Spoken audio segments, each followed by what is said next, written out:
I'm committed to supporting you and helping you with valuable content in relation to all of your property questions. There's a lot to cover.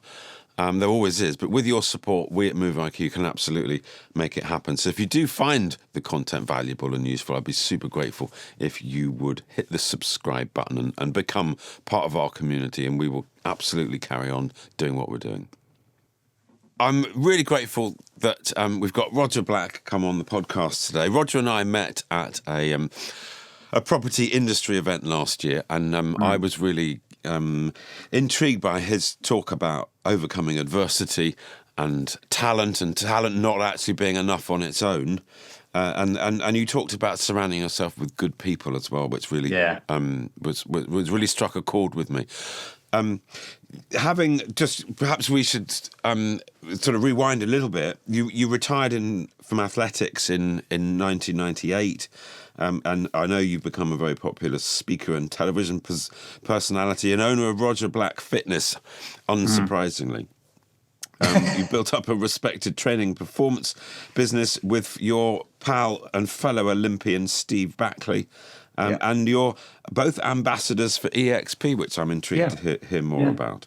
But you developed an online personal development program called Mindsetting, and that was what you were talking about when we met last year. So, Roger, thank you for coming on the podcast. My pleasure. For people that aren't as old as you and I, could we just share your backstory and your Olympic success? Because I'm in the nostalgia business now. Well, rightly so too.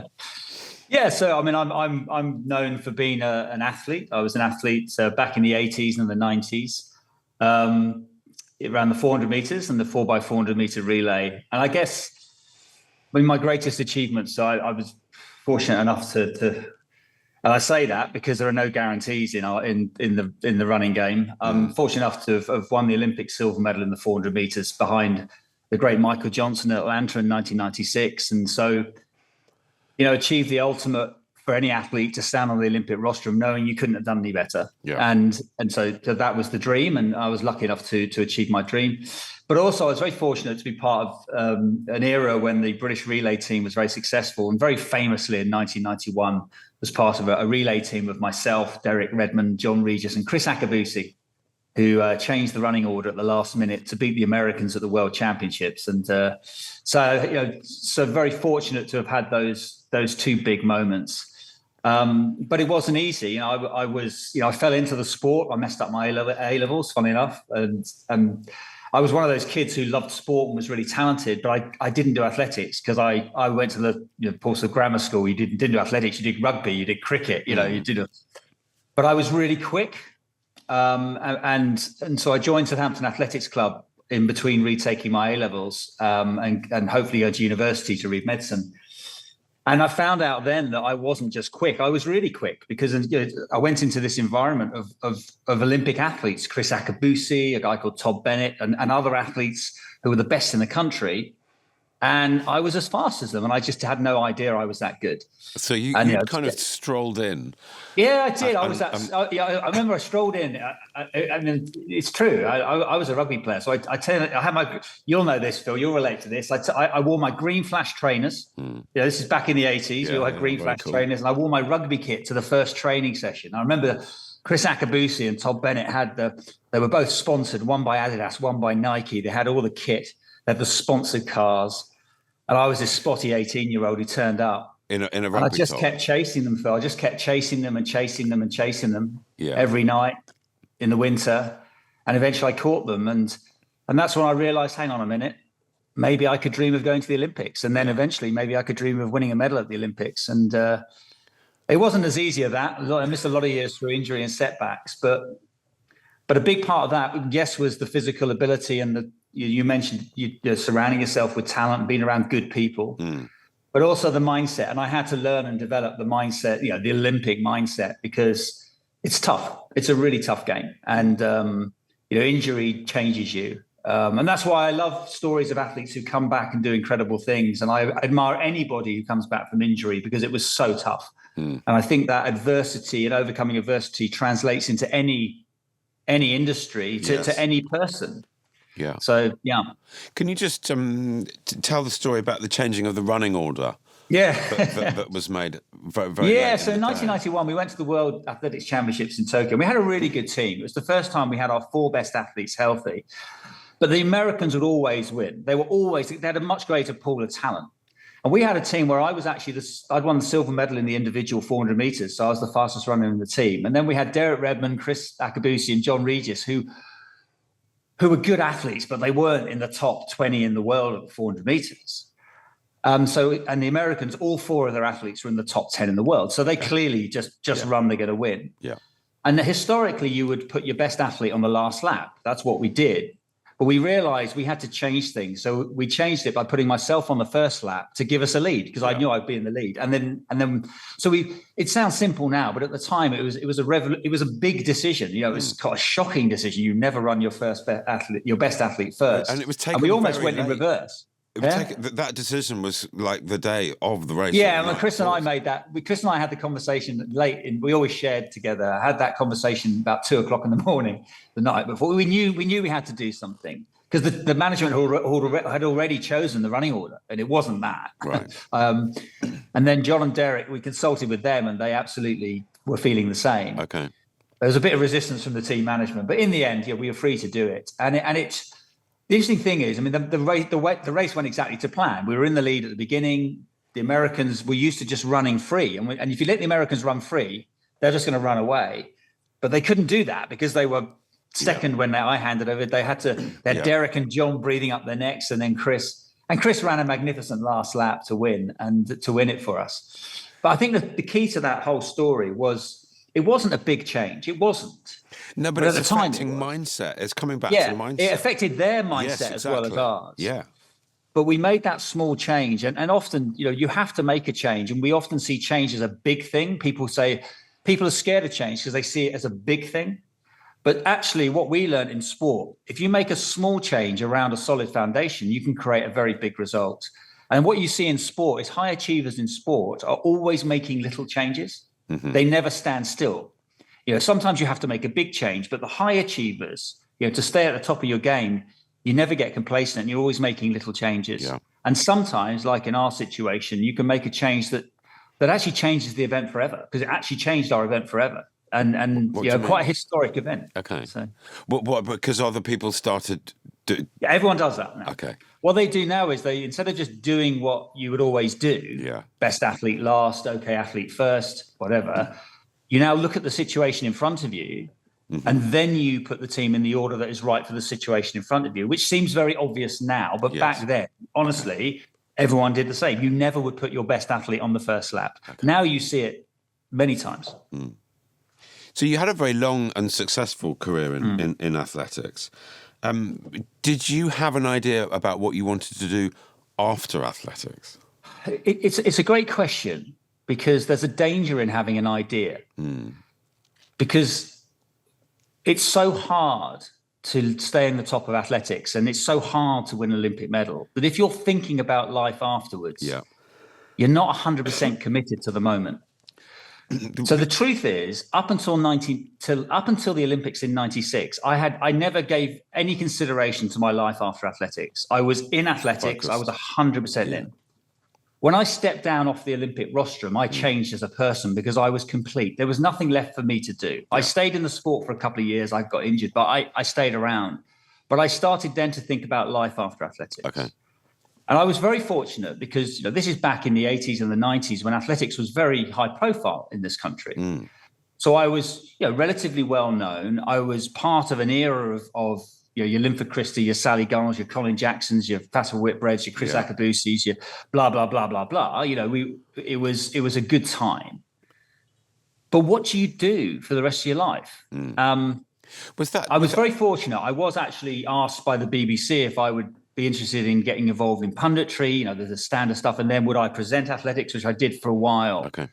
But what I realized was that the thing I enjoyed the most, and the thing that made me feel the best, was public speaking, was motivational speaking. It's a bit more than that, but for whatever reason, sorry, it's performing.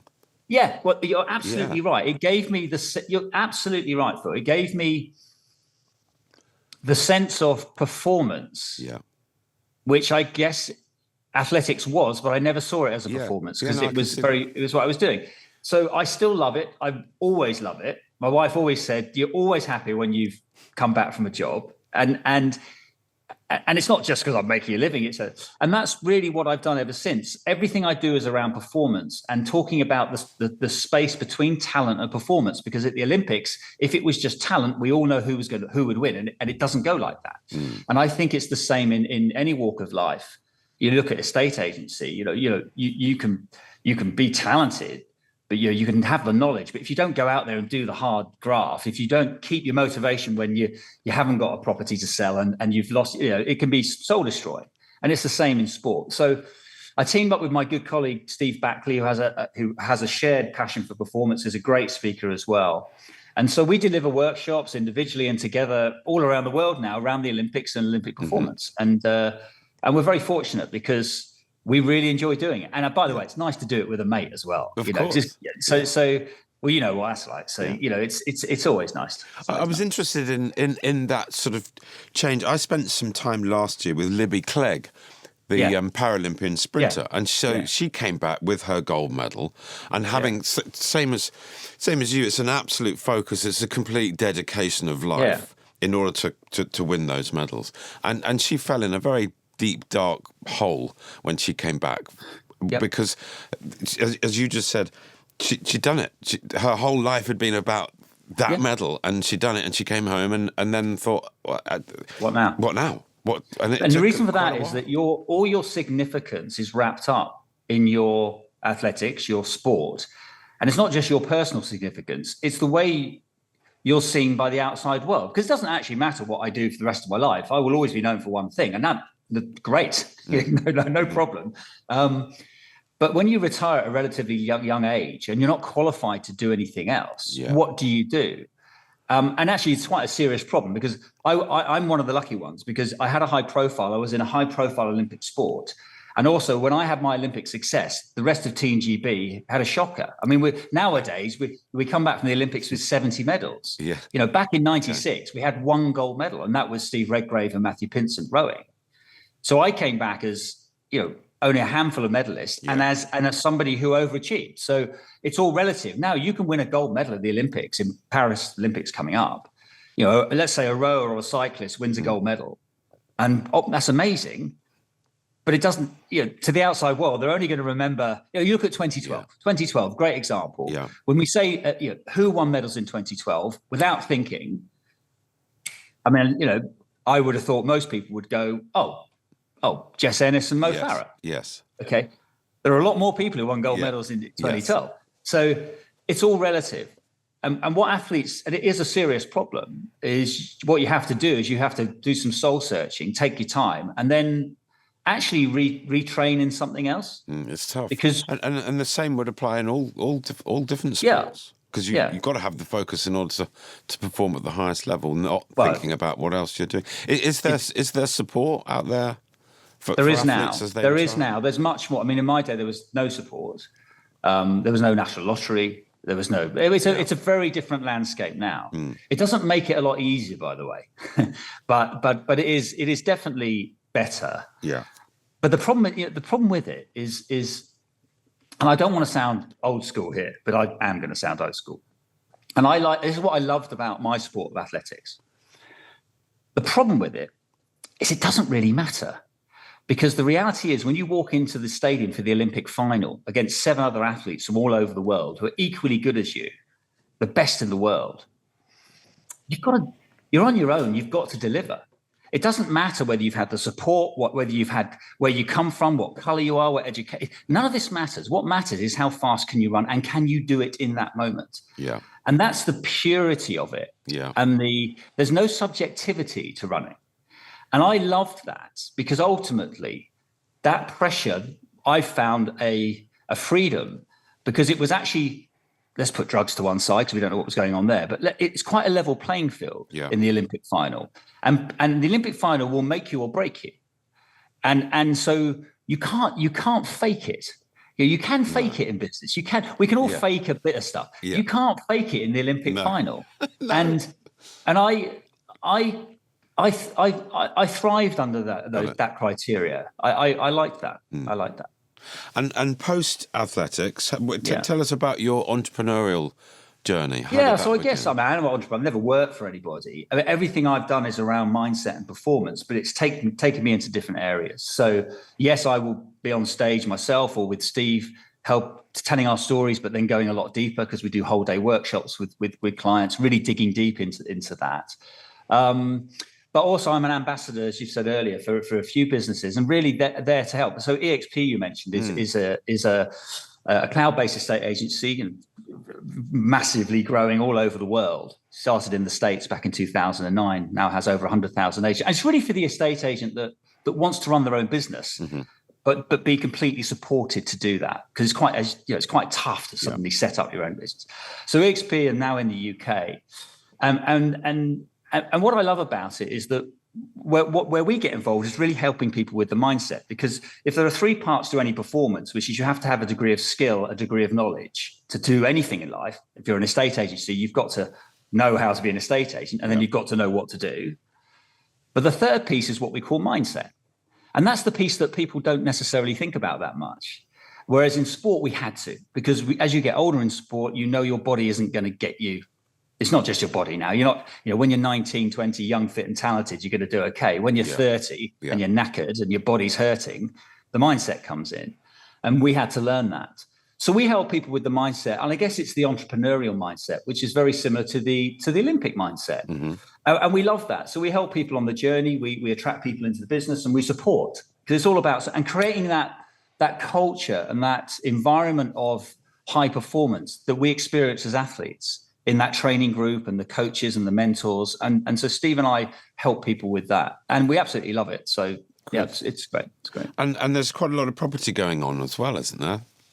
Yeah, there's a lot of property going on. Yeah. I mean, we've all got our property journeys. Yes. But I mean, as someone who's self-employed, you never know, what you're going to earn, when you're going to earn it. So, I've recently moved. I'm in a new place now.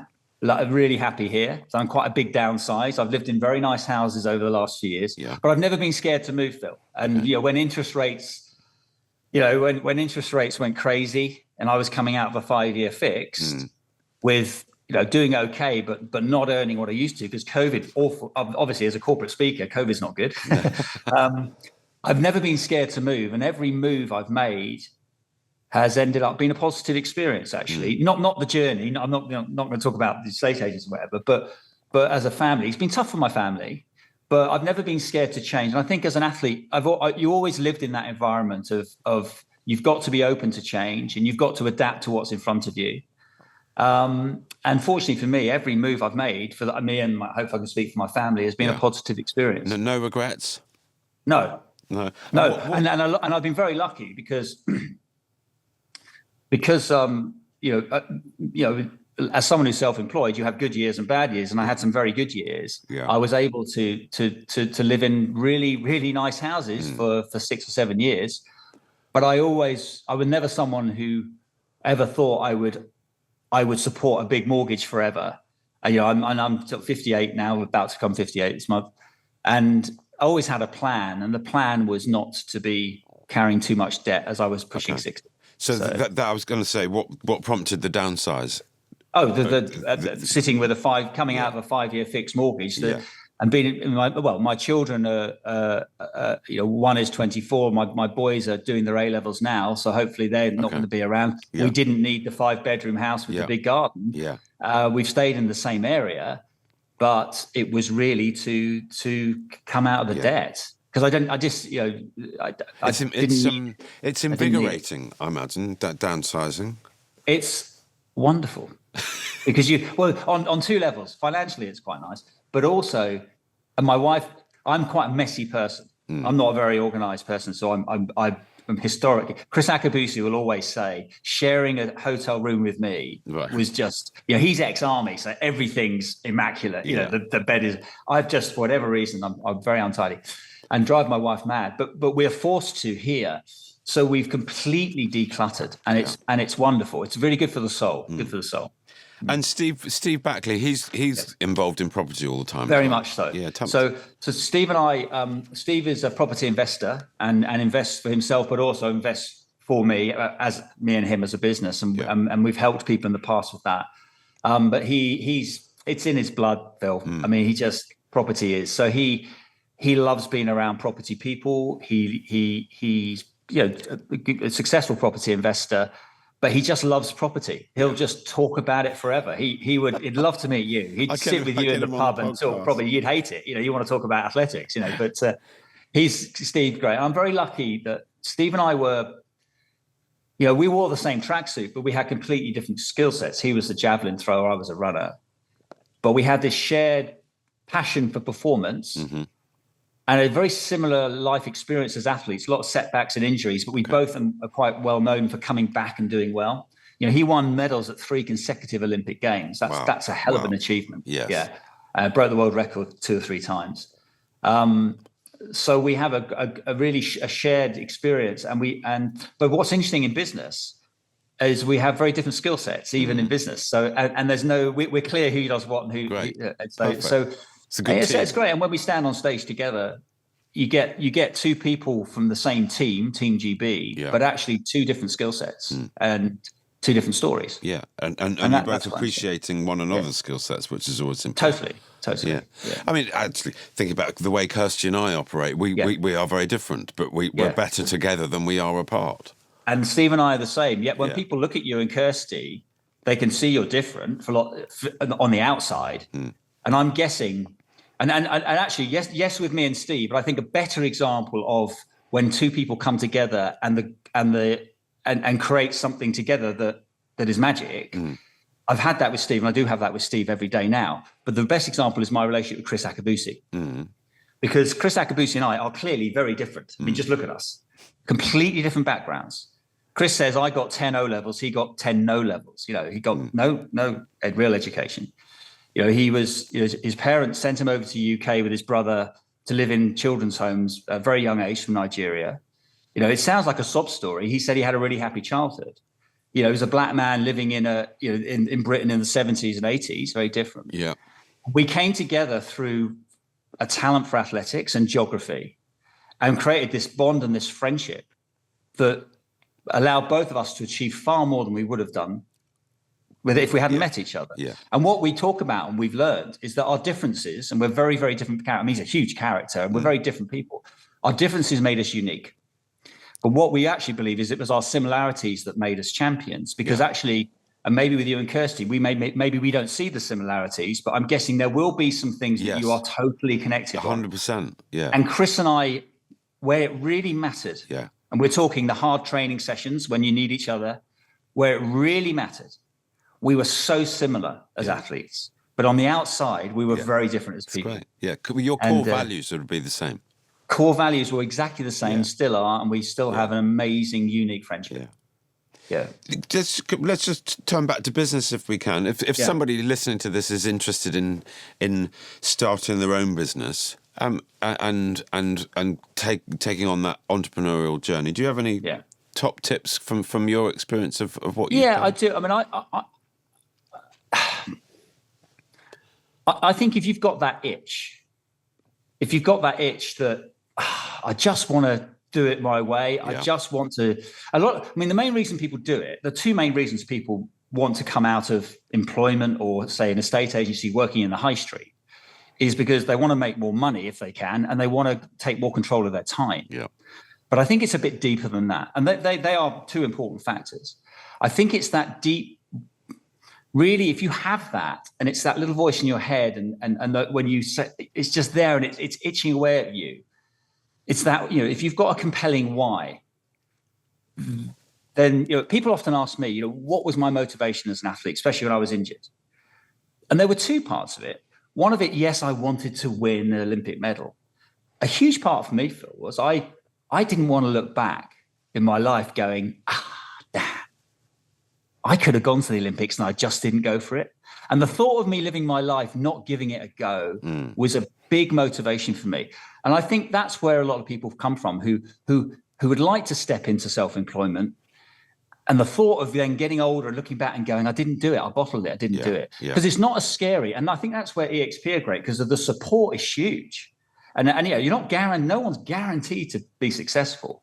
But if you have the right mindset, if you surround yourself with talented people, if you do the training, if you listen, ask questions, if you follow the system, because it's like, you've got to go to the gym as an athlete. You can't just turn up. You've got to put the work in. But, success does leave clues. But I think it has to start your question. I think it has to, if you have a compelling enough need to do it, a why. Yeah. And of course, that's different for different people. Sure. Chris Akabusi's motivation to win Olympic medals was not the same as mine. It couldn't be. We all have it. But and it doesn't matter what it is, but if you really have it, and for a lot of people, it's about family, it's about giving back, it's about, some people just, I want to make more money, I want to have this. It doesn't matter what it is. And the reason I say that is, from my experience, if you walk into the Olympic final, if you haven't lived the path to that moment, knowing exactly why you're doing this, you will unravel. You'll get found out. And I've experienced that, actually, without going into too much detail, because that little voice in your head. So I think it's a combination of all those things. But I think the biggest thing is, hey, life is short. And if you've got that desire to do it, and there's a way to do it where you can be supported, don't take a reckless decision, be smart, then go for it. I wonder, a lot of people thinking about starting their own business think, well, I want to be more in control of my time when I work, when I don't work. But I see a lot of young entrepreneurs who work every hour, God send, and actually they don't take any time out. But they don't see it as work. Because if you're doing, I never saw, athletics was never my job. People often say to me, oh, what was it like? One of the most asked questions I get is, how many hours training did you do a week? And it's a bit of a stupid question, really, because actually it's not the hours you're doing, it's the quality of it. But I trained every day, most days, But I never saw it as a job because I wanted to be there. Yeah. And I wanted to be there for two reasons. Because one, I knew it was what I was good at, I wanted to do. But I also had a pretty compelling goal, which was I wanted to win an Olympic medal. Now, there were no guarantees. When you set up a business, there is no guarantee that you're going to be successful. And Steve and I often use the phrase, if we can help people make it as likely as possible that they are going to be successful, that's all you can do. There are no guarantees in entrepreneurship. Yeah. But actually, if you have a compelling why and you're prepared to work and you don't see it as work, you see it as who you are, then actually, we're working, you're working, in theory, you're working now. We're working now. You're interviewing. Yeah. It's not work.